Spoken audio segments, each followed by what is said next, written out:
this is actually what you know as your final year project.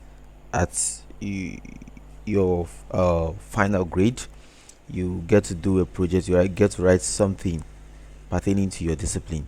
So that's what is referred to here as an undergraduate research.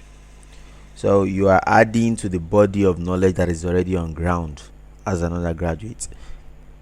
So here we are going to be discussing the contents of an undergraduate research. What are you expected to do when you're writing your research work, when you're writing your project? What are you expected to do? The first thing in an undergraduate research is first thing to know is that it contains 5 chapters. The first chapter, you have the chapter 1, 2, 3, 4, and 5, and each chapter has some expectation. Usually it contains 5 chapters, and you are expected to have particular things in each of this chapter.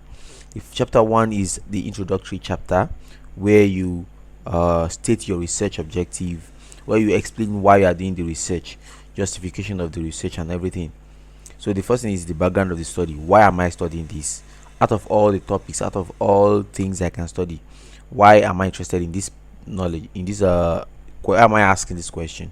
So there you explain, then you state your research objective. Research objective is also a kind of statement of that. Instead of making it a question, turning it into a statement. Like, you are asking the question, but you are okay. For instance, it's a under research objective. Okay, why are African men dark? You can give the objective by stating that this research is aimed at examining the reasons why Africans are dark. Something like that. You are stating your question more in like sentences. Then another thing you have to find in chapter 1 is justification of research. Why are you studying that particular topic? The significance of the study. When you finish studying it, what do you expect that study to contribute to? So are you just adding into the body of knowledge? Is it something new, and so on and so forth? That's what you're expected to write in your chapter 1. Then in your chapter 2, you do more of literature reviews.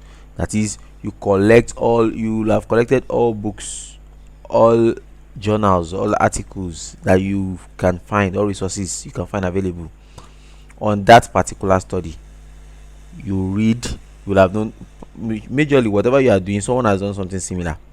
So those work is what you review, you read them through, and here you just say you try to state what each person has discovered. What has this person done? What has that person done? You bring literatures together. What work has been done on each part? Then theoretical framework. You talk on theories. Then the next thing is chapter 3, where you talk on your methodology, how you want to collect your data, how you want to test your hypotheses, and so on. Then the fourth one is your data analysis and presentation and interpretation. Here, the data you collected. Chapter 3 is where you mention you talk on your data, and here is chapter 4, where you write on your methodology, on your data analysis. The data you've taken, you analyze them, you interpret, and give a very good presentation in chapter 4. Then chapter 5, which is the final chapter, you give a discussion of your findings. That is, you compare with literature, the literatures you've compared. What is your finding? What does it go in line with that literature? Is there anything different? And you make a summary and conclusion, and that is the end of the final year project. Thank you. Have a nice day.